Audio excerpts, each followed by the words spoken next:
Hello guys, hope you've had a nice day so far. As you can see from the thumbnail and title, we'll be continuing What If Bell Became an Elemental Hero. So let's start. Also, the story will be in description if you want to read it for yourself. After suffering the brutal beating to his brain known as Aina's teaching, they made their way to get Bell some guild-issued armor.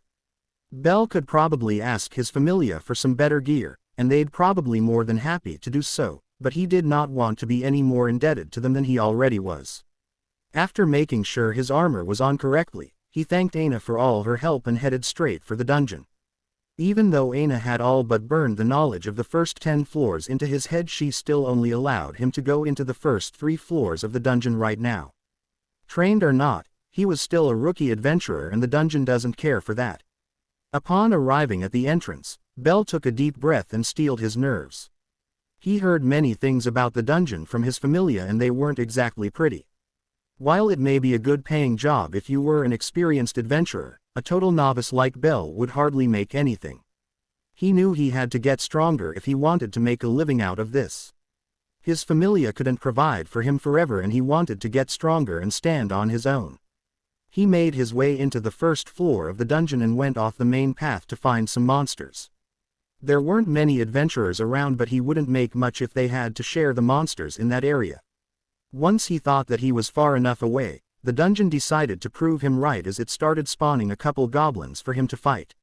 He thought this would be a walk in the park, considering how he had fought hundreds of them before and could now take them out easier, considering the fact that he now has a Falna. These 6 goblins would be nothing. A piece of cake. Not even a warm-up. Oh, how he was so wrong.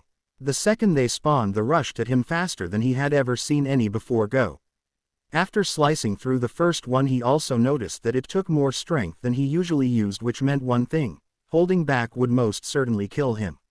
Oh right, he was forgetting one very small detail. The land monsters he was used to fighting were far weaker than their dungeon counterparts. Even though he was able to kill the first goblin, the others still rushed at him, ready to slice him in half with their claws. While their claws weren't as sharp as a war shadow's claw would be, it would still hurt a lot. After a second of thinking on what to do, he decided on the best course of action. Run like hell. Okay, that wasn't exactly the plan, at least that wasn't how he would tell it, but the dungeon decided to torment its prey and spawn in 3 more goblins to block his path and cut off his escape. Alright, now would be a good time for a new plan. After weighing his options, he decided to attack the 3 goblins in front of him first and then turn around and deal with the remaining ones not too far behind him. He ran at them and slashed the lead goblin in 2 and watched it explode into Excelia. Turning his sword, he repeated the process with the other 2, yielding the same results.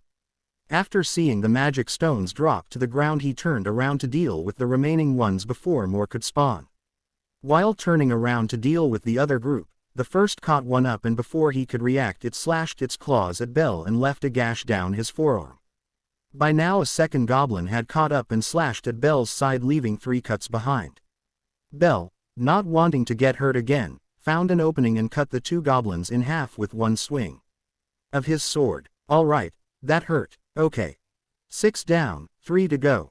Come on, I can do this, he thought to himself. Seeing that the 3 remaining goblins were charging him together, he quickly thought up a new plan. He reached for one of his spare knives and threw it at one of their eyes, which stopped it so that it could scream in pain. He did the same with the second knife, but it missed the eye and just grazed it. Crap. It only stopped it for a second, but that was enough time for Bell, as he quickly made short work of the remaining one and went after the second one, killing it as well. The last goblin had barely gotten ready to fight as Bell's sword cut straight through it. Oh gods, finally. Why was that so difficult? Guess I'm too used to the surface ones being weaker and slower. It didn't help that they were usually in packs of 3 and not a whole group. Oh, looks like the dungeon wants to test me more, he thought to himself as he heard the oh-so-comforting sound of the dungeon birthing new monsters. I'm not going to drop my guard now. If I do that, I die. Now, come at me, you ugly bastards. Ha! He shouted as he did the charging. Ellipsis dot. Here you go. 5,000 Valis. The teller said, handing Bell his hard-earned Valis. Thank you very much, Bell said as he put his Valis away. Thank the gods, Aina gave me a few healing potions. Things would have gone a lot worse if I didn't have them, he said while remembering how he got a pretty nasty cut from that kobold. I have got to be more careful. Oh, what will everyone say if they found out I was having trouble on floor 3? He thought as he imagined everyone laughing at him if they found out. Once he was back home for the night, he decided to get a status update from Loki so that he wouldn't suffer as much as he did. All he had to do was find her. Easier said than done. She wasn't in her office, nor her room, nor the kitchen. Where could she have gone? Eep. A scream could be heard down the hall. Come on, Leffia. I'll give you a great massage. You seem tense, so let me help you out. No. The girl screamed again before a loud smack could be heard from the restroom. Not a second later, Loki appeared as if being blasted by a powerful spell and was sent through the door. No scratch that maybe. She definitely got blasted by magic. No fun. She whined, her plan to feel up her child being stopped.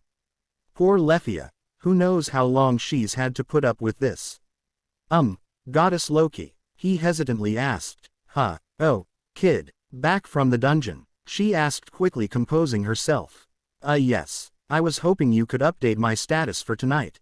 He responded. Yeah, come on, this way, she said happily, leading the way as if she didn't just try to assault her poor familia member. After reaching her room, she told Belle to strip again, and Belle, forgetting what she meant, panicked again. Man, she loved seeing him freak out again. It was entertaining for her.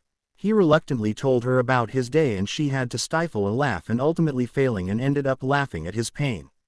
She wasn't trying to be too mean, it's just she's used to hearing how her members would almost die on the lower floors on expeditions, so hearing how he almost died on the first floor was a complete shock to her. Is it really that funny to you, goddess? Belle asked, embarrassed about what happened. I'm sorry. I'll stop now, she said after calming down. Oh, your status went up quite a bit, Belle.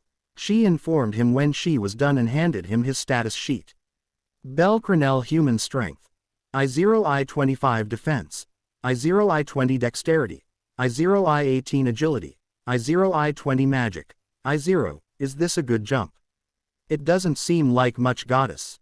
Belle said sadly. Don't get too upset right now, Belle. It's really easy to gain Excelia when you first start, but now you'll start slowing down as you gain more stats. She informed him. Oh well, that sucks. There's nothing I can do to prevent that. He asked. Simple. Just get a skill, bro. Nope. Just learn to live with it. She said. Alright. Well, I'm off to bed. Good night, goddess, he said while leaving her room. Night. Small time skip. Take this. Belle shouted as he quickly made short work of the remaining kobolds. He had been an adventurer for 3 weeks now and quickly got the hang of it.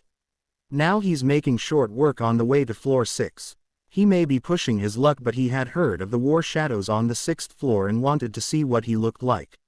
Finn and Gareth had been teaching him a couple times the first week before they left for their big expedition. They were planning on going to floor 59, and it was his job as well as some others that didn't go to keep earning money for the familia. So this is the 6th floor. It looks and feels different. It's like the dungeon is trying to intimidate me, he thought to himself as he surveyed the area. Okay. Kill a war shadow or two and then go back, because I might be biting off more than I can chew. This'll be easy. Ruer. Belle yelled as he hauled ass out of there. Me and my big mouth. That's not a war shadow at all. What's a minotaur doing on floor 6? Safe to say that he was panicking a lot. I mean, who wouldn't? You go to a new floor to fight a new monster and suddenly an enemy a whole level stronger than you shows up. His luck couldn't get any worse. Oh look. It's the war shadows Belle was oh so looking forward to fight, blocking his retreat. Wonderful, he shouted internally. Why, what's going on? Come on, Belle, think. How am I supposed to get out of this one? I either fight that whole group of war shadows or take on this single minotaur. Ruer, it roared again. War shadows it is, he thought while deciding to run from it. They looked at Belle ready to fight. They were excited for a new kill. Then they saw the minotaur chasing after him and did the only logical thing for a monster to do. They ran as well. Cowards. Belle cursed them while also being a hypocrite. He was running too. Looks like he forgot that fact. Right as Belle thought about running again, the minotaur swung its landform axe at him, forcing him to duck under its swing. He decided he had to fight it or at least injure it so that he could run. After quickly saying a prayer to whoever was listening, he rushed at it to try to cut it with his sword, only for it to make a complete stop as it hit the Minotaur's body. Oh right, Minotaurs have tough bodies. It's pretty hard to cut them, and him being a level 1 with a weak sword against the huge bulky Minotaur couldn't be a worse possible matchup. Even though it was completely useless to keep fighting, he wasn't going to give up so easily. He would keep fighting till he died. Maybe someone would show up and help him take it down. All he needed was someone to back him up, and together they'd be able to take the huge beast down. He just had to hope someone would help. Shame. Huh. Bell said, confused. Huh. The Minotaur copied, also confused. Right as Bell had readied himself for another go with the Minotaur, the sound of steel grinding could be heard, and all of a sudden there was a sword that was poking through the Minotaur's chest. Enraged, the Minotaur turned around to fight whoever interrupted its kill, only for its head to be cut off by the same sword. Right as the body fell and exploded into Excelia, Bell saw his savior. It was a beautiful woman with long golden hair and the same golden eyes. It was the Sword Princess, Issei Wallenstein. Did he forget to say she was beautiful? Because she was. Are you hurt? She asked him. No, I'm fine thank you, he told her. Are you sure? I heard the fighting and ran over here. She asked again. Yes, I'm fine. I promise. Just a little shaken up. Thank you, Miss Wallenstein, he said nervously, thanking her. You're the new adventurer in our familia, right? Bell, was it? She asked. Yes, Miss Wallenstein. My name is Bell Crenell. We have met a few times when Finn and Gareth were training me. He said, hoping that she remembered him from then and not remember him as a helpless adventurer now. I remember, she said, nodding her head. And it's Issei, she added. Huh, he asked. Call me Issei. Everyone does it, she said. Oh okay Issei. He said, slightly embarrassed at using her first name. Was he blushing? Curses. Oi, did you get that last Minotaur, Issei? A gruff voice asked from around the corner. It was attacking Bell here. I stopped it before it could kill him, she informed him. Oh, the newbie. The hell are you doing down here? Bet asked him. Bell wasn't particularly fond of Bet, as he didn't like his attitude. To be fair, no one did. I was just exploring a new floor when that beast was the first thing that welcomed me here, he replied. Huh, well that's that. I'm going home, Bet said, making his way to the 5th floor. Home? Are you guys done with your expedition? I thought it would have taken a lot longer. Bell asked Issei. No. There was a new species that spits acid down there and we lost a lot of supplies, so we had to call it off and retreated back. We're all okay, she informed him. Oh, that sounds scary. Well, at least everyone is all right, he said. Hey Issei, are all the Minotaurs dead yet? A voice said. Yes Tion. They're all dead, she told the Amazon. That's good. Oh, Bell, what are you doing here? She asked him. Well, I was exploring a new floor when that Minotaur showed up, he told her. Wait, what? How are you still alive? She asked, slightly panicked. Luck, he asked. There's no such thing as luck, Bell. Only your skills. Seems you can survive a Minotaur attack. Maybe you'll kill one next time. An approaching voice joked. Oh, hi Finn. Well, I hope I can. Don't plan on dying anytime soon, he said. That's good to hear. We're heading back up to the surface. Want to join us? He asked him. Sure. I've had enough excitement for one day, he replied. On their way up there were hardly any monsters. The only monsters there were just instantly killed by the executives rushing up to see the surface again. On their way there they were asking Bell on how things were back in Orario and how the rest of the familia was. They in turn told him a few things that happened on the lower floors. Once they made it up there, everyone split off to do their own things. Some went home to rest, some went to the exchange to collect their rewards, and the rest went off to do their own thing. Bell went with the group that went to exchange their magic stones. This will be 8,000 Valis, the teller said, giving Bell his hard-earned reward. Thank you so much, Bell said, putting the stones away. That will be 80 million Valis. Please give us a few minutes to clear things up, another teller told the group. Not as much as usual, one of the adventurers said. Can't help it guys, we weren't there long and lost a lot of equipment and stones. Raoul had informed them. Yeah, we know, the others groaned. Bell on the other hand went pale upon hearing how much they made.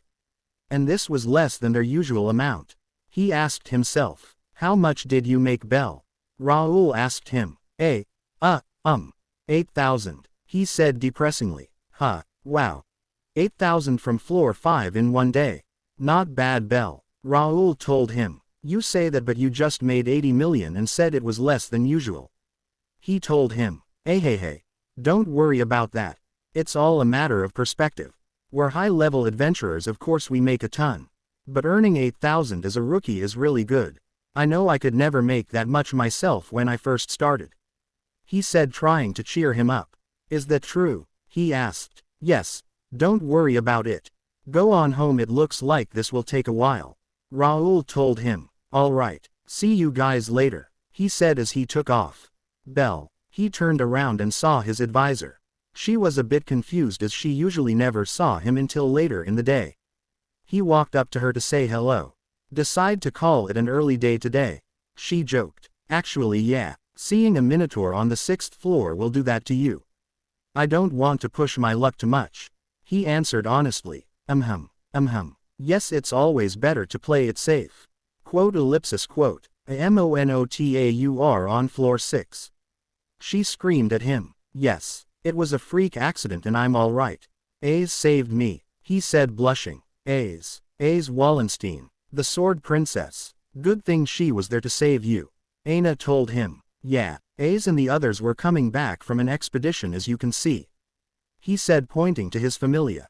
Ah, I see. Say, Bell, you've been referring to her as Ace, haven't you? Already at first name basis, Bell. How bold. She joked, hoping to get a reaction out of him. She did. It's not, I mean, he stuttered out. It was well known to Aina that he started to fancy the sword princess and today just took those feelings to new heights. If he wasn't in love with her before, he was now. Bell, wanting to not be embarrassed anymore, just took off without looking back. To take his mind off that, he thought back to when he heard Raoul's encouraging words. He didn't think Raoul would lie to him, and he was an experienced adventurer who praised him, so Bell thought he was doing a pretty good job. He was in a great mood until... What was that? He asked himself. It felt like someone was staring into my soul. He checked over his shoulder, behind him, around him, and even on the rooftops, but nothing. Did I imagine that? Excuse me, a voice asked. Bell looked at the source of the voice and found a pretty girl with silver hair and the same silver-colored eyes. She was around his height, just a tad smaller than him. She had a girl next door vibe with her. Me. What can I help you with? He asked her. You dropped this earlier, she said as she handed him a magic stone. Did I drop it on the way to the exchange? I could have sworn I tied my bag pretty good. It doesn't look like she's lying, so I guess I'll take it. Guess I did. Thank you very much, he said as he placed the stone in his bag. You're an adventurer, right? She asked. Yes, I am. I just came back from the dungeon. He responded. Oh, how is it? She asked. It's nice, although I can do without the almost dying part of it. He joked. It sounds fun. She smiled. Syr. Quit flirting and get back to work. Someone explained from inside the tavern behind her. Coming. Well, I have to get back to work. How about you stop by later and we can talk more? She asked hopefully. I'll see if I can, he said. She smiled even more as she went back to work. After making his way home, he dropped his things off in his room and set off to look for Loki. He found her in her room drinking alcohol. Isn't it a little early for that? He thought to himself. He asked her for a status update and she went from drunk to sober in 2 seconds. Is it possible to learn this power? Lol, this is. She mused out loud. What is it, goddess? He asked her. Don't worry about it, Bell. All done, she responded as she wrote down his status. Bell Crenell, human strength. I-99 H-120 defense. I-48 I-60 dexterity. I-98 H-115 agility. H-190 G-200 magic. I-0, hey, my agility went up to G. That's good, right? He asked Loki. That'll happen when you're running from a minotaur. Finn told me all about it when they got home. If you ask me, you should be working on your defense. I mean, look at it. It's the only one still at I. She told him. Yeah, I know, I just don't like getting hit much. He said. That's understandable. Why don't you get better armor? I mean, you should have some money saved up. How much you got? She asked. Well, I have been making great money, but Naza keeps making me buy things. He whined. Yeah, but you let her. She said, slightly upset with him. Yeah, I know, she's very intimidating. He responded. Well, I say go window shopping. You never know what you may find. She told him. Hey goddess, there's some ink on my skill slot. Do you know what that is? He asked. Oh, my bad, I spilled a bit of ink. Still tipsy over here, she said while downing another bottle of alcohol. You don't say. Well, I'm off. I promise to meet someone later. He said as he took off. She smiled as she saw him off. Then that smile immediately disappeared as she looked at his status sheet he left behind. She picked it up and revealed the rest of the ink, which read, Realis phrase rapid growth, continued desire results in continued growth, stronger desire results in stronger growth. Just what the hell was this skill? She went off to Finn's office to talk to him about this. She would also have to find Gareth and Riveria to let them know too. Oi Finn, we need to talk, she said as she kicked his door open. Loki, I've asked you to please not do that anymore, he said with a sweat drop. Raoul and Aki were there informing him how much they got from the exchange.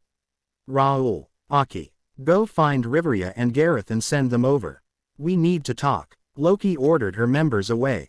After a few minutes they showed up asking what was going on.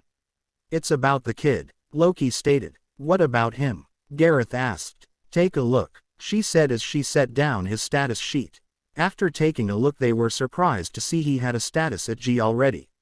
That was until they saw his skill. That made their eyes bulge. Stronger growth. What does that mean? Finn asked. I don't know. We'll just have to wait and see, she said. They would be lying if they weren't anxious to see what would happen. Now come on. We have a tavern to drink down, she said, remembering their tradition to go out and eat and drink the night away. At said tavern, Bell was studying the place and noticed it looked more alive right now than when he saw it in the afternoon. It had a relaxing nature that allowed everyone to eat and drink and talk the night away. You made it, the silver-haired woman said, walking up to him. I said I would, didn't I? Oh, by the way, I didn't introduce myself last time. My name is Belle Crenell. Nice to meet you, he said. Syr Flover. Likewise, she smiled. After leading him to a seat at the bar, she took his order and went to drop it off with the cook. Belle just sat there waiting and admiring the atmosphere of the bar and let out a small smile. So you're the adventurer? Syr reeled in. Got to say you're kinda cute, the dwarf behind the counter said. Dwarfs are usually small, aren't they? Then why is she so tall? Is she really a dwarf? He questioned himself. Here you go, she said, dropping off some his food. Wait, I didn't order this, he told her. Nonsense. A growing boy needs to eat. Now eat away, she said as she dropped another plate on his table. Did I even bring enough Valis? Wait, reeled in. I was set up from the beginning. Damn it, Syr. Speaking of the devil, how's the food? Syr asked. It's great, he said while slurping up all the noodles. Forgive me, but it looks like I'll be making a lot of money tonight, she said. Wonderful, he said. He's gotta admit, the food was very good. As he continued eating in a sour mood, he heard a waitress announce a group in and saw his familia enter. While they were making their way in, one of them pointed to where Belle was and Finn motioned for him to join him. Loki had told him and the other two that she hadn't told him of his skill and they were to try and find out how he got it without letting him know he had one. That might be a bit hard. Once Bell made his way there, he sat next to Finn and Gareth and watched as Gareth and Loki had a contest to see who could drink more alcohol. After 20 mugs later they had to stop so that other customers could have some. The twins were arguing about something, who knows what anymore. Riveria and Ace were talking about another upcoming expedition while a pink elf just stared at Ace, and if you looked hard enough you could see hearts flowing out from her. So all in all, everything was normal. Except for one thing. Bet. He was unnaturally quiet the entire time. Normally he'd be yelling and having a good time or just start berating someone. But never quiet. He decided to speak up now. Oi. What is this guy doing here? Bet said, pointing at Bell. Because he is our fellow member, Bet. Finn said. Alright, new question. Why the hell is he here? He's just a weakling. Let me tell you all a story, so listen up. So, we were all coming up on the 17th floor and all of a sudden there's this stupid Minotaur party that start running from us up the path to the 16th floor. We had to chase them up and we were all tired too. Sometime later it's the last one tormenting a helpless adventurer on the 6th floor. This dumbass right here tries to attack it and his sword just bounces off his body. He's so damn weak. Can you believe it? It bounced off. Ha ha, he said while laughing at poor Belle. Some of the others laughed along with him. He had to be saved by our sword princess here, he added. Belle was understandably upset, but what could he do? There wasn't much he could do or say to the level 5 executive.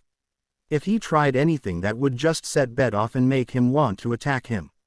Knock it off, Bet. It was our fault that the Minotaurs escaped. If you all had followed my orders and taken the fight seriously, we would have killed them all before something like this could happen. Finn told him, hoping to defuse the situation. I'm just calling trash. What's wrong with that? He yelled. That's enough, Bet. You're making the alcohol taste bad. Loki told him threateningly. Shut up. He's weak, that's that. He had to be saved by our sword princess. What a freaking loser. He's pathetic. Hey Ace, who would you choose between him and me? It's obvious who you'd choose. You can't accept a weakling like him. You could never accept that. He finished. Belle just sat there taking it all in. He was too upset to say or do anything. The twins decided to take action and tie up Bet and hang him from the ceiling for disturbing the party and being too loud. Everyone just sat back and watched it happen and had a really good laugh about it. Hey, where's Belle? Someone asked, looking at Belle's empty seat. Ellipsis. Damn it. Belle thought to himself as he kept running. After a few minutes he found himself back on floor 6. This time though, he wasn't going to run. He was tired of running. He knew he should calm down and do back home, but he was so upset that all he wanted to do was vent his frustration on the dungeon. He wasn't mad at Bet. He was mad that he was right. He was weak. That's why he almost died the first day. That's why he almost died to that Minotaur. That's why he ran that night. He was tired of being weak. He didn't want to run away anymore. He wanted to get stronger. He needed to get stronger. How was he supposed to be an adventurer if he was weak? How was he supposed to be with Ace? Bet was right. Ace couldn't waste time on a weakling like him. He needed to get stronger to stand by her side.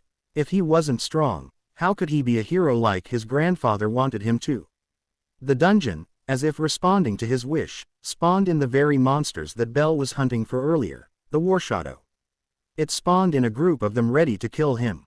He wasn't going to let them do it so easily. I'll do it. He thought to himself as he started slicing through the war shadows with his trusty sword. The status update from today helped immensely, and now that he finally adjusted to it, he could kill the monsters easier. The dungeon, not wanting to give up, spawned in more of them for him to fight. Aghhhh. He screamed from the depths of his heart. Quote. While Belle was cutting through the war shadows and kept pressing onwards, our resident sword princess was watching him not too far behind. She hadn't done anything to stop Bet from insulting him, and worse, when Bet had asked his question she hadn't done anything either and hurt him even more. She already wanted to apologize to him for almost letting that Minotaur kill him, and now when she could have repaid him, she hurt him even more. She was the only one who saw him leave and followed him. She still wanted to apologize but knew that now wasn't the time. He was too busy venting his frustration to even notice her. She stayed behind to watch over him. She couldn't apologize to him just now, but she wasn't going to let him die either. He had reminded her of herself from a time long ago. She remembered how she used to be and how similar the old her was to Belle. He made her dream about her parents, and for that she wasn't going to let him die. Do your best. And please don't die, she thought to herself as she whacked a war shadow with her sword. Ellipsis. Loki right now was panicking and pacing in the front of the manor. Her newest member had gone missing. Sure, it had only been a few hours, and time was irrelevant to a divine being like her, but that didn't mean she wouldn't worry. Just as she was about to bolt off and get Finn to look for him, the guards gasped, and when she turned around she screamed. Right in front of her was said missing member, covered in deep gashes and blood. His outfit was torn up. Above his right eye was a cut so bad that he had to keep it shut so blood didn't get in his eye, and his trusty sword was on its last legs. All in all, he looked dead. You dumbass. Were you in the dungeon? With no armor? What were you thinking? She yelled at him. She loved seeing her members push themselves, but most importantly she wanted them alive. So seeing her newest member looking practically dead wasn't a fun sight. I'm sorry, he said. Someone go get Riveria and some potions. She yelled to the guards. As they were rushing off, Belle almost fell to exhaustion if Loki hadn't caught them. Right as she was about to lay another round of insults into him when he looked at her and stared into her eyes. Goddess, I want to get stronger, he said with a smile brighter than the rising sun. All right, she said. She couldn't be mad at him when he smiled like that. Man, he sure was going to make her worry a lot more, wouldn't he? After getting Belle onto a bed, the healers of the Familia all but killed him with all their healing spells. After shooing everyone but Riveria away, she decided to update his status and see firsthand how his skill worked. Gareth and Finn arrived after hearing about Belle from the guards and went to see how he was doing. While Riveria informed them of his condition, a wild Loki screamed, WHAAAAT. Belle Crenel human strength. H120 G280 defense. I60 H195 dexterity. H115 G240 agility. G200 F320 magic. I0 skills. Realis phrase rapid growth continued desire results in continued growth stronger desire results in stronger growth. Guys, look at this. Loki shouted after she wrote down Belle's status on paper. After making sure their eyes were working properly and that they weren't hallucinating, they quadruple-checked Belle's growth. They almost checked again when Loki brought them back to the realm of the living. Are you sure you're not drunk and wrote down the wrong numbers again, Loki? Finn asked, still not believing his eyes. No, I'm not drunk. At least I don't think I am. Falna cannot lie. Take a look, Riveria. You can read hieroglyphics, can't you? Loki said, motioning the high elf over.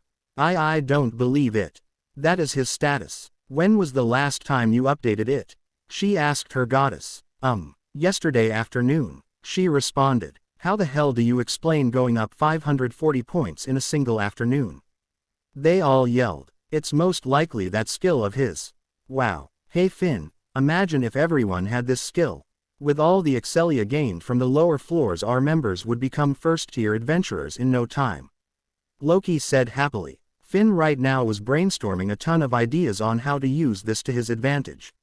If he could get everyone to get this skill and grow just like Belle did, they'll be the top Familia in no time. He needed to know how Belle got it. How did this skill manifest, Loki? He asked his goddess. HMPH. She replied. He got it after Ace had saved him from that stupid oversized cow.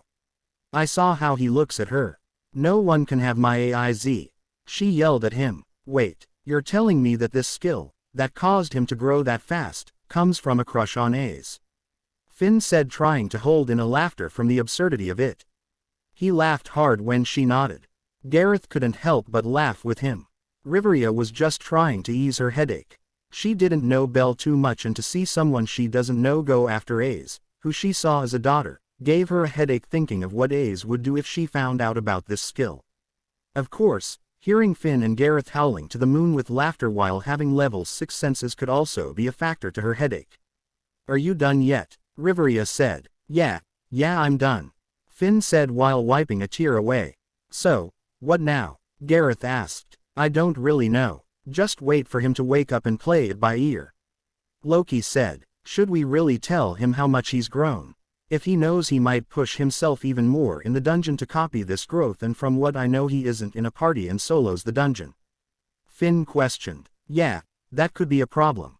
Riveria said. You think we should get him some new armor? I mean, the only thing he has is that guild-issued standard armor. And look at his sword, only a few more weeks of abuse and it'll collapse. Gareth said while observing Belle's sword. Knock knock. Who's there? Loki asked to the person behind the door. It's me. An all too familiar voice said. Ace, how are we supposed to know who it is if you don't say your name? Everyone thought to themselves, questioning their resident airhead. Come in. Finn said. How is he? She asked her captain. He's fine. Riveria and the others healed him and now he's resting. He answered. That's good. I thought he pushed himself too hard. She said. Ace. What do you mean? Pushed himself too hard? Finn asked. It's what I said. I thought he was pushing himself too much in the dungeon. She said with a tilt of her head. This is a joke, right? Wait, now that I'm thinking about it, where was Ace when we went home? Was she with him? He thought. So what you're saying is, you saw him in the dungeon last night? He asked, hoping for clarification. Yes, I followed him after Bet made fun of him for what happened. I felt bad as I still haven't apologized to him for the Minotaur and then I hurt him again for not stopping Bet. I followed him and saw him vent his frustration on the monsters and stayed behind to make sure he wouldn't collapse. Ace said, explaining the situation.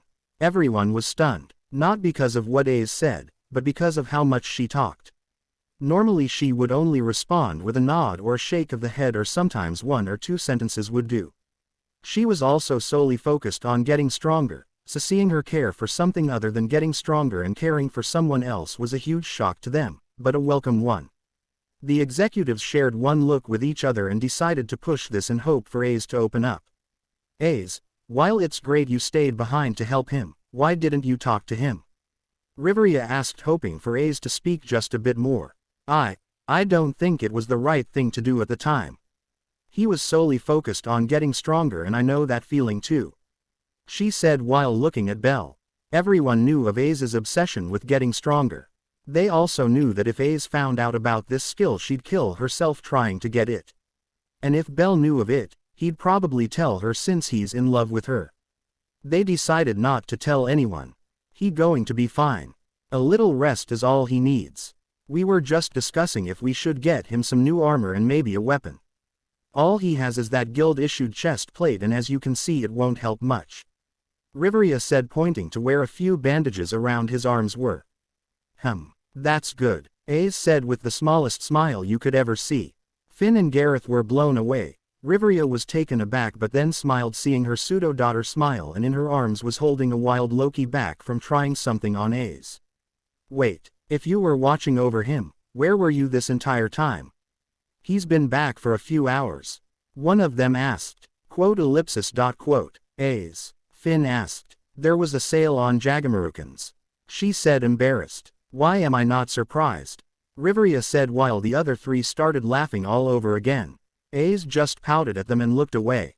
Hey lass, why don't you take the young one to get some new armor and weapons when he wakes up? He could use some new ones and you've destroyed enough swords to know which ones are the good ones. Gareth said, forming a plan. Finn caught on and leapt at Loki to shut her up before she could protest and Riveria was dealing with the embarrassed Ace. A few hours later Belle woke up in a daze. The last thing he remembered was him collapsing into Loki's arms and now he was in an unfamiliar room. He saw that he wasn't bleeding anymore so he guessed he was healed in the meantime. Hey, you're finally awake. You were trying to cross the border, right? Loki said. What? Belle asked, confused. Never mind, you wouldn't get it. So, how are you feeling? She asked. A little sore. Guess that was pretty stupid, huh? He asked. You think? Loki said. You're awake, Riveria said as she walked in. Looks that way, he joked. This is no laughing matter, Belle, Riveria said as she then proceeded to lecture him about how stupid he was to go into the dungeon like that. At the end of it he had trouble deciding if Aina's lessons or Riveria's lecture was worse. Is this a common thing with elves or were those 2 the exception? Hey Loki, can you update my status? Belle asked. Already did. I'll tell you them. Riveria, can you leave? This is kind of important. Loki asked to play it off. Of course, Loki. Belle, I expect you to take better care of yourself and not go into the dungeon unprepared. Riveria told Belle as she left. Before I go, you're going armor shopping with Ace tomorrow. I don't have to remind you of what the entire familia including myself will do to you if you do anything indecent. Riveria threatened. Of course, they didn't think Belle was stupid enough to try to pull anything on the level 5 adventurer but she still threatened him anyways. They didn't call her Mama of the familia for nothing. Belle, getting the message, nodded his head vigorously. He was both excited at the fact that he would be spending time with Ace, the love of his life, and also frightened that he knew she wasn't exaggerating on what the familia would do if he tried anything. That goes for me too, boy. Loki threatened. Even though she was completely against the idea, her executives reasoned with her, and after 3 hours she gave in. They promised they would only follow them to make sure nothing terrible happened and only interrupt if need be. After learning of his status, Belle almost fainted again if Loki hadn't slapped him to keep him awake. She didn't like hurting her members but felt that she earned this one. After Loki explained his growth, saying that he might just have a knack for this line of work, Belle fully believed her and walked away happily.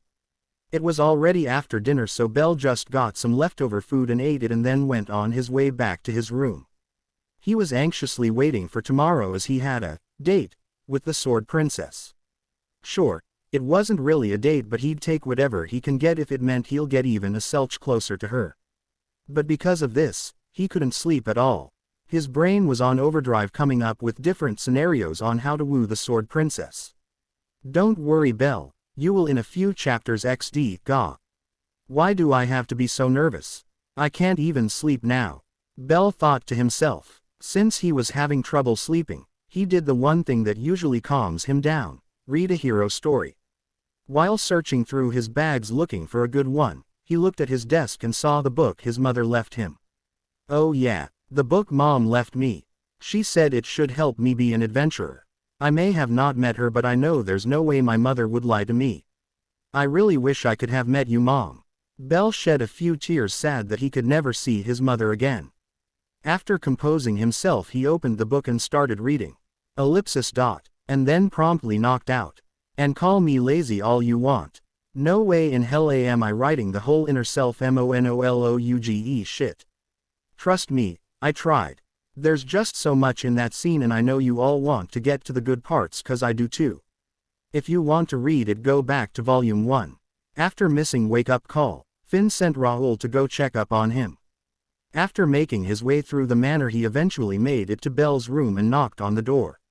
After a few minutes of knocking and no answer, he opened the door to see Belle asleep on his desk, face first in a book. After shaking him awake, he decided to mess with him. So, I take it you're not much of reader, Belle. I mean, who falls asleep reading a book like that? He asked, laughing at his misery. Shut up, Raoul, he said half-heartedly. He wasn't mean to Raoul like the others.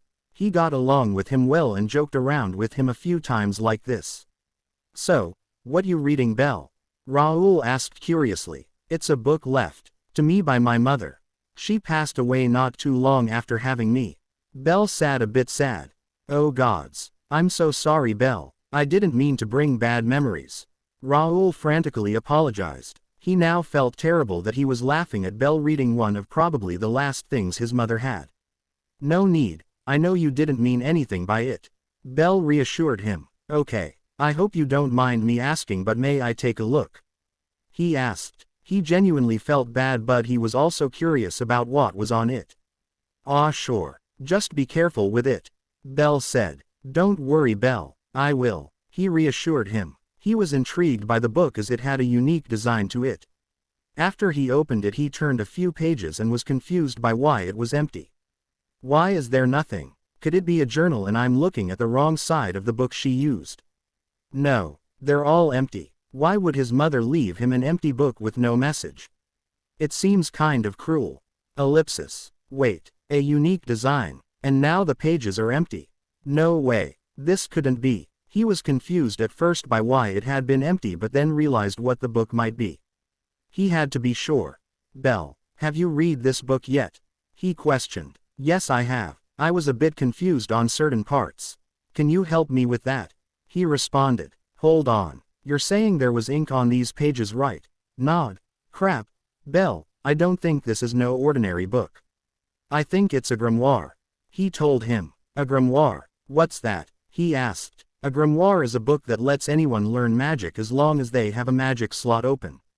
It is almost always useful magic unless you pissed off the witch that made it. He told him. Wow, that's so cool, Belle exclaimed. Yeah, it is, but there's a catch. It is only good for one use and then it loses all its power and it's useless. Meaning only the first person that reads it is the only one that gets its magic. Raoul told him. Why are you telling me this? Belle asked this. Use your brain, Belle. It's empty, Raoul said as he opened the cover and flipped through some pages to emphasize it. Belle quickly took the book and did a quick examination and saw that the book was indeed empty. It wasn't like this last night. After putting two and two together he realized this was, in fact, a grimoire. Where did your mother get this, Belle? Was she an adventurer? Raoul asked, hoping to find out how he came to possess one.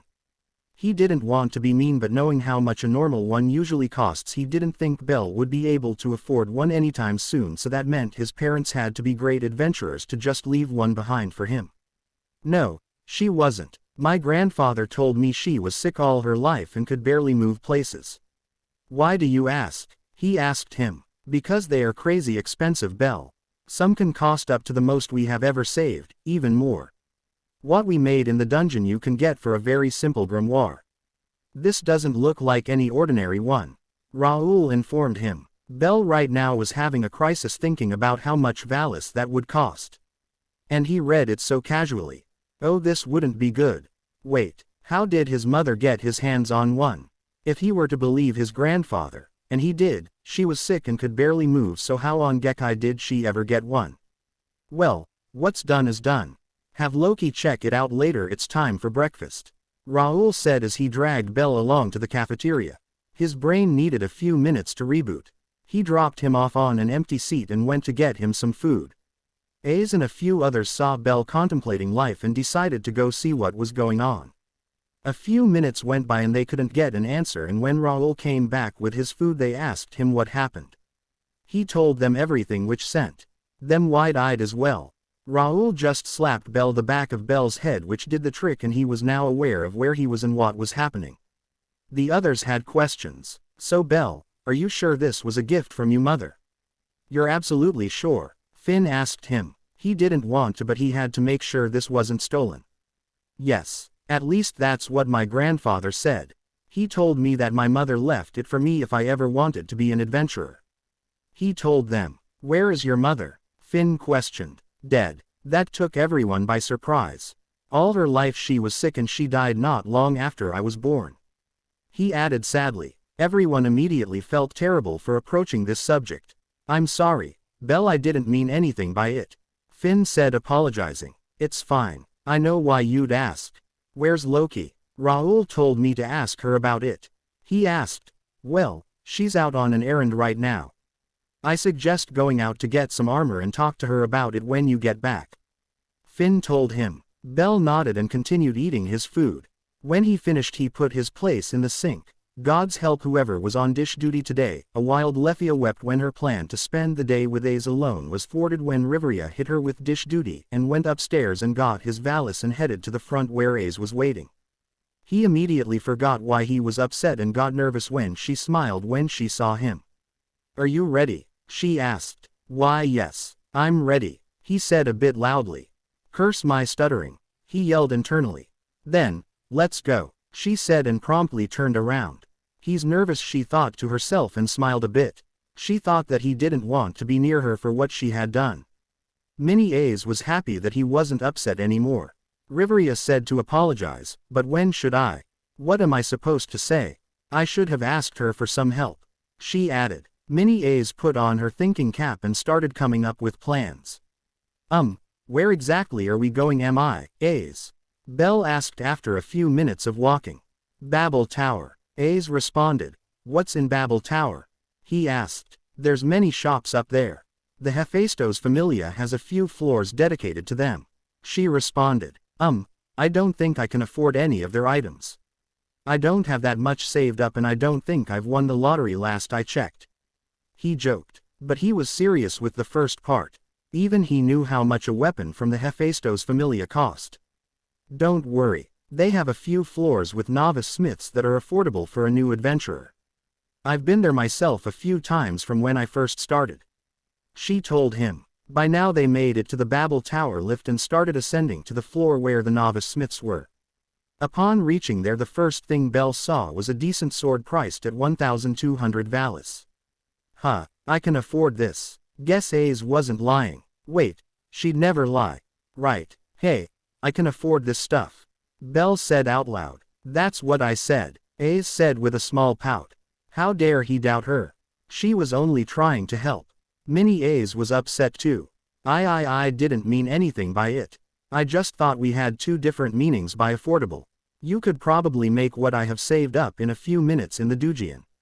Belle said, trying to reason with her. Oh, that's true, she said. She wasn't trying to gloat, but it was the truth. Minnie Ace forgave him now. I'm going to go look around, he said as he set off to look for some armor. Ace was upset that he was gone now for some reason. She was supposed to be showing him around. Minnie Ace tried to stop him from leaving but ultimately failed. Right now Belle was looking through the 7th shop he stopped at. The works weren't bad by any means, well okay, some were bad, but he just didn't find the perfect one. He had seen a few he wouldn't mind using, but he wanted to check everywhere. This one didn't have any good ones on the stands and went to look at some boxes that had armor that weren't deemed good enough to be on display. He was about to leave when he spotted a particular set of armor. It was white like his hair and had red accents to show it off. He tried a few pieces on and it fit like a glove. And he could afford it with what he had and still have Valis left over. He decided this is the one he'd get. He took a look at the signature of the smith to see if he could meet him if he liked it. Welf Krazo, come on man, why isn't it on display? A man could be seen arguing with the clerk. What can I say? Your work just isn't good. The clerk said. Huh, not good. You need to get your eyes checked, old man. The man said. How can I help you, sir? The clerk said, brushing the man off. Hi, I'd like to purchase this armor, please. Belle told him. Quote ellipsis dot quote. The two were silent as they looked at each other. Is something wrong? Belle asked. No, nothing's wrong. You sure you want that armor, kid? The clerk said. Well, yeah, it's obvious the smith that made this put a lot of work into it and it's way better than what I have and it's durable too. Belle said. The two were at a loss for words. The clerk stayed silent while the smith was beaming from ear to ear. Are you sure everything's okay? You're acting pretty weird, you two. Belle said. The smith just picked the box up and told the clerk to shove it and asked Belle to follow him outside. Belle just looked at the clerk, who shrugged and motioned for him to go. Belle walked outside to find the smith sitting at a bench and waved him over. Belle decided to trust the man and sat down next to him. So, you're looking to buy my armor, eh? He asked him. Wait, you're the smith that made this? Belle questioned. Yup, that's me, Welf Krazo. Nice to meet you. Call me Welf. Welf told him, offering him a handshake. Belle Cranell. Nice to meet you too. Belle said, shaking his hand. He knew that some people weren't to be trusted, but he thought he could trust this person. Here's the deal. I'll offer you a discount on my armor. Trust me, it's gonna be less than what that jerk was gonna charge you. Welf said, pointing at the shop they just exited from. What's the catch? Belle asked. Let me join your party. I need a party to go to some lower floors that have good materials for smithing. He explained. I can be your contracted smith. He offered. What's that? Belle asked. It's when a blacksmith makes items specifically for you at a discounted price. Ace said, now finding him. You ran off. She pouted at Belle. I'm sorry. I was just so excited to see all the things they have here. He reasoned. All of a sudden Welf pulled Belle into a headlock. You know the Sword Princess? He whispered. Yeah, we're in the same familia. Belle said as if that made sense. You're in the Loki familia. He yelled, which turned a few heads. Yup. Belle said with that million Valis smile. Who are you? Ace said, narrowing her eyes. Ace. This is Welf. He made this armor I was going to buy. Welf, meet Ace. I never got your familia, Welf. Belle said, introducing Welf. Hopefully this is fine. I'm from the Hephaestos familia. Last I checked our goddesses are on good terms if I'm not mistaken. Welf said, hoping not to be struck down by the Sword Princess. Oh, Ace said as she relaxed. Their familias were on good terms. They should be fine to party up. After all, they were going on a joint expedition together in a few weeks to the deep floors. What did he want in return? She asked Belle. He wanted to party up with me. He said his familia members don't want to party up with him and I'm just soloing the dungeon myself and this will be an extreme help. He told her, as long as our goddesses don't object that should be okay. But don't try anything, you hear me? She said, slightly threatening Welf. Welf, however, was purely terrified. I won't. I promise. After calming down, Belle and Welf decided to work on the specifics at a later time so Belle could go and try the armor on and so that Welf could make sure it was alright with his goddess. They agreed to meet together tomorrow morning and head into the dungeon. While walking back to the manor, Ace was silent the entire time. Sure, Belle had gotten some armor like the others wanted, but she hadn't done anything. And she was trying to work up the courage to apologize to him and give him the thing she had bought for him. After Belle had asked her what was wrong, Ace had decided to just go for it right there and then. Well, the thing is, she couldn't get a word out. She was too embarrassed. I wanted to apologize for everything that's happened. It was our fault that the Minotaurs had escaped. And it's my fault for not stopping Bet that night. For that I am really sorry. She said and bowed. Mini Ace did the same as well. It's alright, Ace. You don't need to apologize. No one could have predicted the Minotaurs would have gone up so many floors.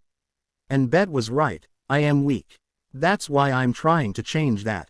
I won't be a weakling anymore. Belle said. Ace, for some reason, was happy he wasn't upset with her.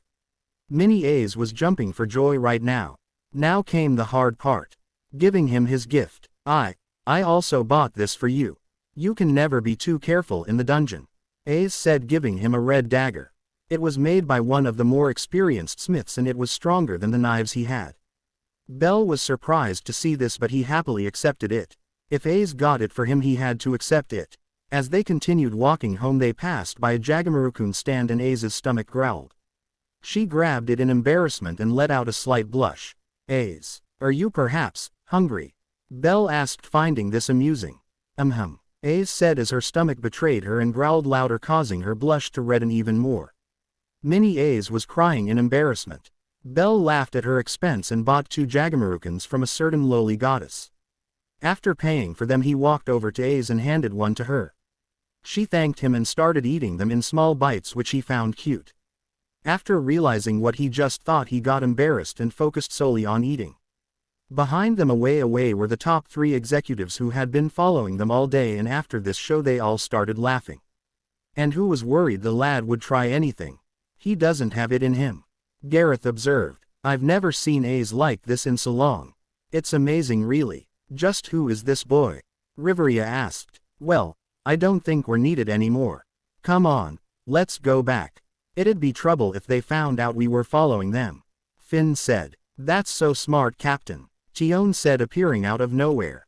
Where'd you come from? Finn asked, clearly panicking. I tried stopping her, but when she found out you were heading out, she followed. Tiona explained, also materializing seemingly out of nowhere as well. Well, let's just head back. He told them. That was enough excitement for one day. As the group left, Belle and Ace were finishing their 3rd order of Jagamarukans and decided to head back as well. Belle really liked them, much to Ace's pleasure. Mini Ace made sure to write this information down. She had a fun time today despite Belle running off. And Belle likewise thought this was the best day ever. Even better than when his grandfather got his hands on those new hero stories. Upon making it back to the manor, the two unfortunately had to split up and head to their separate rooms. Ace gave him one last smile and waved him goodbye as she went to her room, and Belle did the same as he took off to his. After entering his room, he went over everything that happened on this date with Ace. Was it really a date? Not really, but Belle had hoped he got just a little closer to Ace. Now was the time to see what magic he got from his grimoire. He made his way around the manor until he finally found the room he was looking for. Loki, can you please update my status? Loki, can you update my status please? Belle asked as he entered his goddess's room. As usual, she was downing alcohol like there was no tomorrow. Seriously, how much can a divine being drink? Sure, they're eternal and can't get something like alcohol poisoning, but still. At least knock first, Loki said as she set her drink down. She motioned for Belle to sit down so that she can update his status. Why do you want me to update it? There's barely a jump, she noted. Wait, what is this? She shouted. Belle Crenel human strength. G280, G281 defense. H195 dexterity. G240 Agility. F320 F321 Magic. I0 Skills. Realis phrase Rapid growth. Continued desire results in continued growth. Stronger desire results in stronger growth. Magic. Elements Fire. Burn. Burn everything and leave nothing but ash. Fire Flash. Ice. Freeze. Ice and snow from a winter's storm. Flash Freeze. Lightning.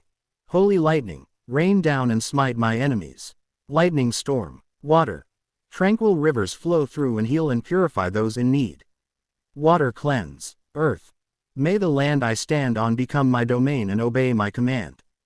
Gaia's divine will. You have magic now. How did you get this? Loki asked, confused as hell. Well, a grimoire. He told her. A what? Where did you get a hold of one? Loki screamed at him. Not to be rude, but he was years away from being able to afford one. Well, that's a funny story actually, he said with a laugh. After explaining everything that happened that morning, Loki understood. So, seems like you got some pretty useful magic, Bell. Take a look, Loki said after writing down his status, minus his skill, and gave it to him. Wow, this is awesome, Bell exclaimed happily. Do you think I can go test this out? Bell said, almost jumping at the door. Take Riveria with you. She'll be more than happy to help when it comes to magic. Loki suggested. She should be in the library, she added. As Bell exited her room, Loki couldn't help but wonder just what exactly Bell was. First he gets a broken skill and now it turns out he had a grimoire for what seems like powerful magic. She couldn't wait to ask Riveria about it later. As Bell made his way through the manor, he eventually found the way to the library and he only got lost twice this time. Riveria, are you here? He asked as he opened a door and took a glance at all the bookshelves. There were more books here than Bell had ever seen his entire life. Over here, her voice answered a few aisles down. Bell followed the sound and found her putting a few books away. Ah, Bell, what can I do for you? She asked as she put the last book away. Well, remember what happened this morning? Well, I updated my status and Loki told me to ask you for help to see what it is. He explained to her. I see. Let's test it out in the dungeon. We don't know how potent your magic is and we wouldn't want to destroy the manor now, would we? She said. Meet me outside in a few minutes, I need to gather a few things. She told him. Okay, Bell said. Truth be told, he was itching to see what kind of magic he had. He quickly got ready and decided to put on his new armor. After adjusting it to his size, he equipped his weapons and headed out. He made sure to put the dagger that Ace gave him in an easily accessible place. He hoped he wouldn't have to use it too much and wear it out, but she bought it for him to stay safe and he'd make sure he would. He strapped his backpack on and headed out. He thought about hiring a supporter soon because when his backpack would get full it made it harder to move and he had to leave a lot of stones behind because of it. Bell made his way through the manor and eventually found the exit and saw Riveria talking with Ace. His heart skipped a beat when he saw her.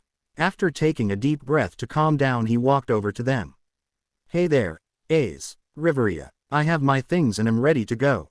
Bell told them. Hello, Ace said. So it looks that way. We can talk later, Ace. Bell here needs my help with something. Riveria told her. With what? Ace asked while tilting her head. That's freaking cute. Bell thought to himself. Well, remember this morning about the grimoire? Bell finally found Loki and updated his status and now we're going to the dungeon to test it out. She informed her. Oh, she said. Do you mind if I come along? Ace asked. She was curious as well to see what magic Bell had. She didn't know why, but the thought of Bell and Riveria being alone together just didn't sit well with her. Minnie Ace wholeheartedly agreed with a vigorous nod. Sure, if Bell here doesn't mind. Riveria said without noticing the bullet she just dodged. The bullet she dodged was Ace not talking to her for a week. It's fine with me, Bell said, slightly panicking at another chance to spend time with his idol. Yes, please Mom. Please tell me you left me with really awesome magic. Bell thought, hoping to impress her even if a little. Well, alright then, let's head off, Riveria said. He is totally obvious, she thought to herself. And too bad Ace is an airhead and doesn't notice. She is curious to see this and spend more time with him. No, don't tell me, she continued, hoping for something new to happen with her airhead daughter. The trip to the dungeon wasn't too exciting. They barely talked as they had to keep walking to avoid all the stares they were getting. Most were directed at Issei and Riveria as they were extremely beautiful. The rest were jealous glares directed at Belle for daring to hang out with them when they couldn't. Issei and Riveria were used to this as it happened all the time, but poor Belle was internally freaking out. He prayed that this magic was strong, otherwise he'd be too scared to walk around alone. After a few more minutes of walking and descending down the stairs of Babel Tower, they finally made it to the first floor of the dungeon. Now they just had to look for a few monsters for Belle to test his magic on. After coming up to a group of goblins, Riveria asked Belle to use his magic. "Which one should I use?" he asked. "Which one? You're telling me there's one spell?" she asked, confused. "Well, yeah, there's 5 spells I can use. Although I only remember the first 3. I was so excited to test it out I can't remember them all," Belle said embarrassingly. The other 2 were shocked to hear Belle say he can use 5 spells so casually. The normal spell limit for a person to use was 3, and so far Riveria, 9 hell, was the only exception. "Very well. Just choose one and let loose," she said. Which one?" "All right," Belle said, deciding which one to use. "Burn. Burn everything and leave nothing but ash. Fire flash," he yelled while aiming at the goblins. All of a sudden, flames erupted from his hand, going right towards the goblins and burned them away, leaving nothing but the magic stones. Riveria was impressed to see this level of magic when his magic stat should be at 0. This made her wonder what the others were. "Can you use the others? I would like to see them," she asked Belle. Right now he had a blank face, which turned into excitement at how cool his magic was. No one knows if he even heard Riveria, but he set off to find new monsters to test his magic on. The others promptly followed. Belle went further into the dungeon and found a few more goblins to use as a sacrifice. He quickly decided on which magic to use next. "Okay. Freeze. Ice and snow from a winter's storm. Flash freeze," he yelled using his ice magic. Ice rose from the floor towards the goblins and froze them all over. However, they were still alive. They were now just goblin icicles. This would definitely come in handy against stronger foes. "This is so cool," he yelled, completely overjoyed with his magic. And he still had one last spell that he remembered. He set off once again to find more monsters to sacrifice, leaving a confused Issei and excited Riveria. How does he have multiple spells? Issei thought to herself, confused.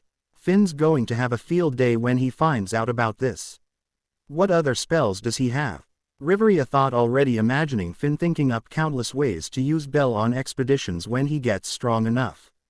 Belle kept on going until he found some killer ants wandering around. He decided to use the other spell. "Holy lightning, rain down and smite my enemies. Lightning storm," he yelled as lightning crackled on the ceiling and came crashing down and fried all of the killer ants.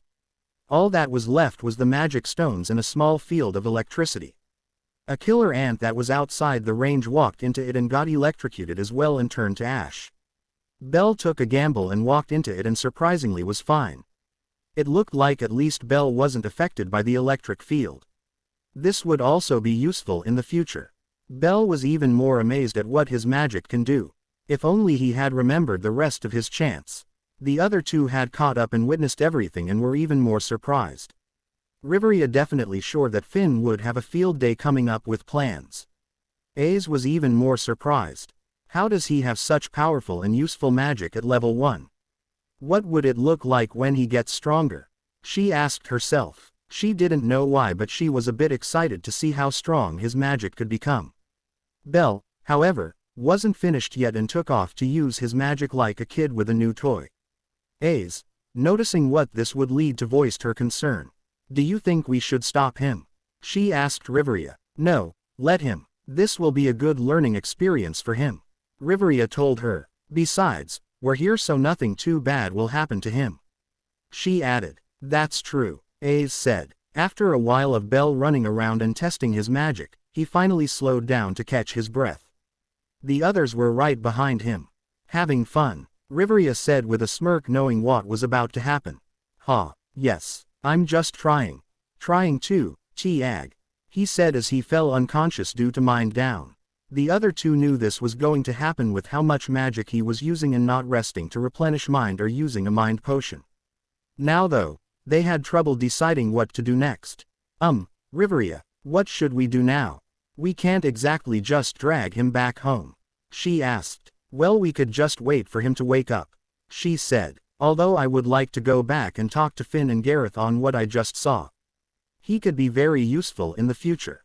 She added. Issei, for reasons yet unknown to her, was happy to hear that Belle might be joining them in the future and let out a small smile. Riveria saw this and was happy to see Issei smile again, even if it was a small smile. Quickly thinking of something to help her out, she enacted her plan. Issei, I'll be heading back home to talk with Loki and the others about Belle's magic, as it could be a valuable asset in the future. Stay behind and watch over him so he doesn't get attacked. She told her, hoping she wouldn't question this questionable situation. Okay, she said. You really are an airhead, aren't you? Riveria thought to herself. That makes this next part easier. You know, Issei, there is something you can do to help him recover faster. She said, hoping Issei would do. If all goes well, this will be something Finn and the others will find hilarious and tease her for a long time coming. What is it? Issei asked, eager to help. Ellipsis. After Riveria told Issei what to do, she left to the manor, leaving a confused Issei behind. She had listened to what Riveria had told her to do and placed Belle's head on her lap.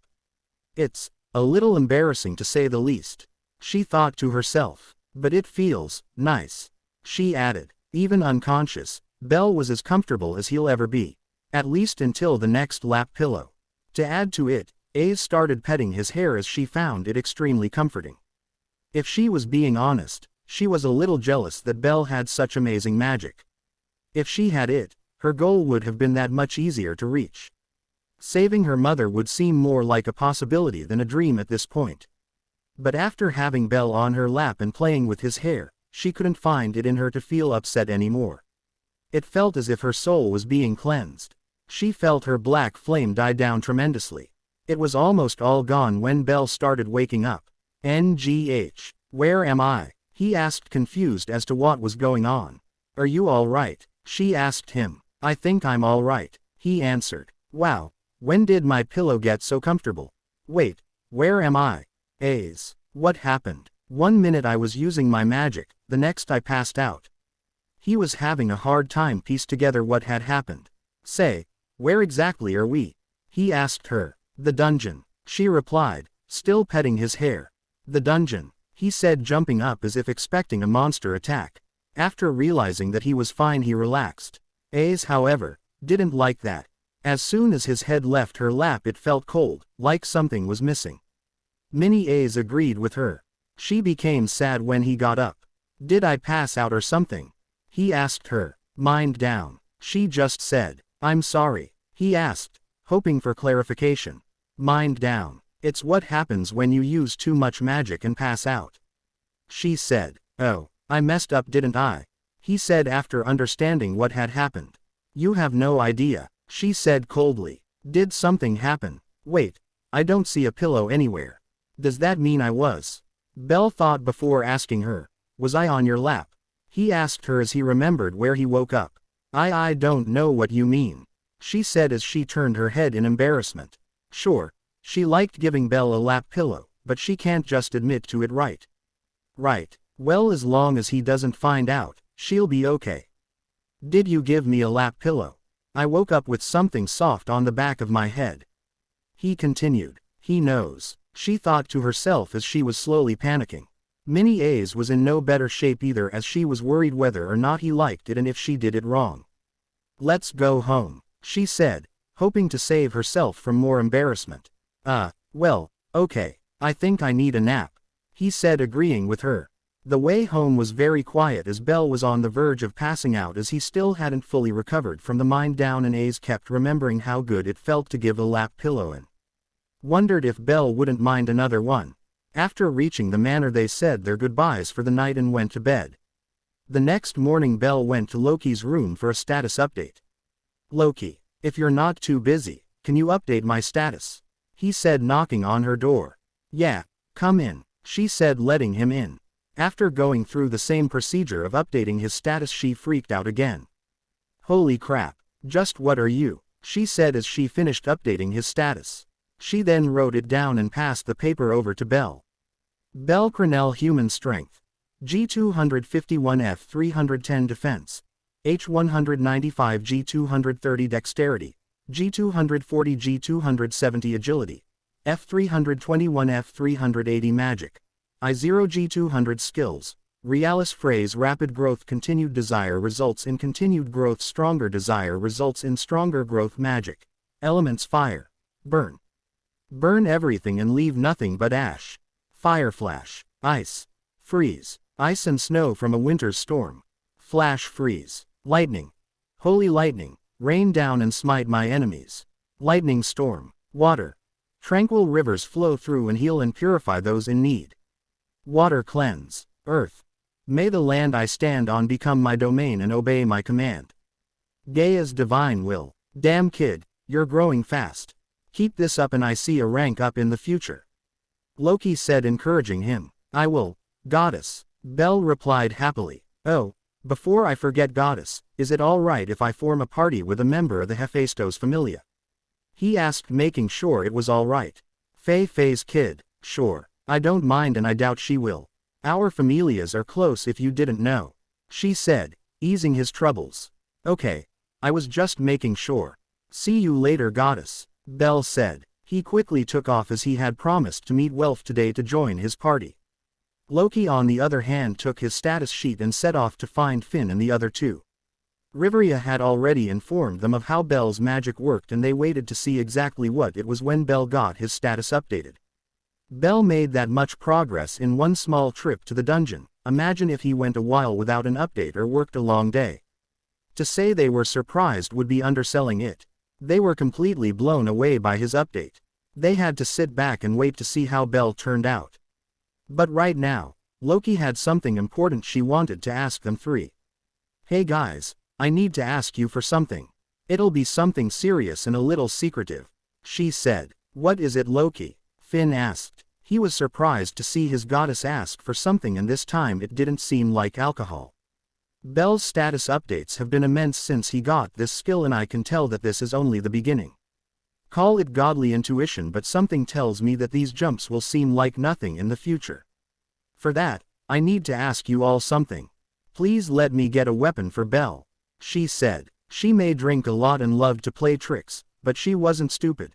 She knew that Bell would keep growing at a fast rate, and seeing how his sword looked this time and remembering how A's was, she was scared that he would burn through weapons and might get in trouble in the dungeon if his weapon broke.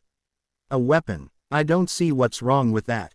Finn said, not understanding what his goddess was saying. You're not getting what I'm trying to say. Bell will keep growing and soon he'll outgrow any sword we would give him. That's why I want to make a special ordered weapon for Bell. She said, a bit scared as she knew how much one would cost and that they just got back from an expedition. The other three weren't totally against it. They understood what she meant, but getting a special made weapon for a newbie, that might be pushing it a bit. I know this will push us back a bit for future expeditions, but please, let me do this for him. I know what you guys usually think of me, and you're right most of the time, but I don't want to see any of my children die. I love all of you, and Bell is no exception. He's going to keep running and I want him to know that I'll have his back. She pleaded. Now this shocked them. They weren't planning on saying no, but hearing their goddess beg them to let her help Bell, they were ready to throw their savings if it meant helping their goddess. It was a refreshing sight to see the normally relaxed Loki show emotion for her children. It reminded them of why they joined her familia and why they loved her so much in the first place. That's perfectly fine, Loki. We weren't going to say no. But it is nice to see that you do care. Finn joked to lighten the mood. Of course I care. What? Do you think I'm just a no-good alcoholic? Don't answer that, she said. That caused them to laugh and then things went back to normal. I'm guessing you're going to want a specially made sword, right? I can talk to Tsubaki if you want. Gareth told her. No. Well, yes I do, but that's not who I had in mind. She said. Who do you have in mind? Finn asked curiously. Don't get mad. I was hoping to talk to Hephaestos. She said, trying not to anger her captain. A weapon made by Hephaestos herself. You really were serious, weren't you? Finn said. I'm sure it'll be a great weapon, but we're going to have to postpone the next expedition for a while. Plus we were planning on asking her to let her smiths join us next time. Do you think this will put a stop to it? Finn asked. While he didn't want to deny his goddess's wishes, they needed the Hephaestos Familia smiths for the next expedition. It should be fine. I'll talk to her about this when I go see her and see if we can work out a deal. She kind of owes me a small favor and this could be a good time as ever to call it in. She noted. Then you have no objection from me? Finn said. As long as he could keep striving towards his goal and keep his Familia safe, he wouldn't mind if the Familia Bank lost a few million valis. Plus, going down and collecting more money meant that he could have more time to train his members and prepare them for anything. The other two also didn't seem to mind as they agreed with Finn. With that out of the way, Finn and Loki headed off to go talk to Hephaestos about the expedition and Bel's new sword. Ellipsis. Back with the rabbit, Bel found himself walking through the first floor with Welf. He had been waiting outside the dungeon for Bel and was happy to see that his new friend had showed up. So how deep are we planning on going? Welf asked. I'm not sure. Let's just play it by ear and see what happens. Bel told him. All right man, let's let loose, he said as he unsheathed his great sword and started attacking a few unlucky goblins. Bel laughed at his antics and followed behind him as they made their way through the dungeon. 20,000 valis, eh? Not too bad man, Welf said as he held his half of their earnings. Yeah, I usually make around 8,000 minus 10,000 myself, and being in a party is way easier. Although I wonder how things would go if we had a supporter. We had to leave early since our bags got stuffed. Bel said. Damn, although it's a shame that we had to leave a ton of stones behind. Do you know any supporters in your familia that wouldn't mind helping us? Welf asked him. I'll ask a few if they're not too busy. What about you? Know anyone you can ask? Bel asked. Nah, I doubt it. Hey, this is my turn. If you find anyone, bring them. If not, we'll be fine. We'll just have to get bigger backpacks. Welf joked as he turned to head home. See you tomorrow bro, he said before disappearing around a corner. Bel just slowly laughed and turned to make his way home. He knew a couple of the supporters of the Familia and wondered if they would mind joining. He had to ask them. He was almost home when suddenly approaching footsteps alerted him. Oof, a short Prum yelled as they crashed into Bel. Huh, Bel said, totally confused to the situation. Get back here you stupid Prum, a man said as he swung a sword at them. Bel stopped the blade with the dagger that Ace had gifted him. Huh, just who the hell are you? The man said as he pulled his sword back. Do you know this Prum? He asked. No, I don't, Bel replied. Then why'd you stop me? He asked, clearly pissed off now. Well, when I see a psycho swinging a sword down on a defenseless person, I think the right thing to do is stop them. Bel said. Stupid kid, think you're hot stuff huh? The man said as he readied his sword. Crap, from his swing I can tell that he's stronger than I am right now. If we fight I don't know if I can win. Bel thought to himself, looking for a way out of this problem. Alright then, die, he yelled as he began to charge at him. And just what do you think you're doing? A voice called out to them. They turned around and saw Finn standing a few feet away with his spear ready. Loki's brat, shit, the man said. If you want, I can show what exactly this brat can do. Finn threatened as he pointed his spear at him. Forget this, I'm out of here, he said as he ran away. Phew, that was terrifying, Bel thought to himself as he put his dagger away. Thanks Finn, he said. Finn, however, wasn't quite finished yet. Do you mind telling me what happened here? Bel, Finn asked. Scratch that, demanded. Well, the thing is. Poor Bel, tripping over his own words. What happened? Finn asked again. After quickly calming down, Bel told Finn exactly what had happened earlier. Finn just sighed as this wasn't anything new in Orario. Things like this happen all the time. Well, at least you're not dead, Finn said. This made Bel nervous as Finn just said that so casually. Come on, let's go home, Finn told him. Hold on, let me make sure that Prum is alright. Are you okay? Bel turned around but saw no one there. He looked around but there was no sign of anybody around. Was somebody here? Finn asked. Yeah, there was the Prum who that guy tried to attack. I tried to stop him and things went on from there. Bell explained. Ah, it's sad to see a fellow crumb fallen into the dark side of Orario. Finn said. Dark side? Bell asked, confused on what he meant. Exactly. There's a lot more to Orario than just the dungeon Bell. You'll learn as time passes on. There's no need for you to know about it right now, so don't worry too much about it. Finn said, trying to keep Bell away from that side of Orario. He was far too young to learn all the bad things that go on in the walls of Orario. All right, Bell said as he followed Finn back to the manor. On their way back, Finn asked Bell about his day to pass the time. When they made it back, they ate dinner and went on their way. As Bell went to bed, he started to wonder if his magic could help him become a hero like the ones his grandfather loved. But more importantly, he hoped that having this magic would help him get closer to Issei. He decided that he was going to master all his magic spells and get stronger so that he can get closer to Issei. As he drifted off to sleep, his back where the skill slot was reacted to his feelings and glowed in respect to it. Well, that's gonna be it for today guys, hope you enjoyed and see you tomorrow for the next one. Bye.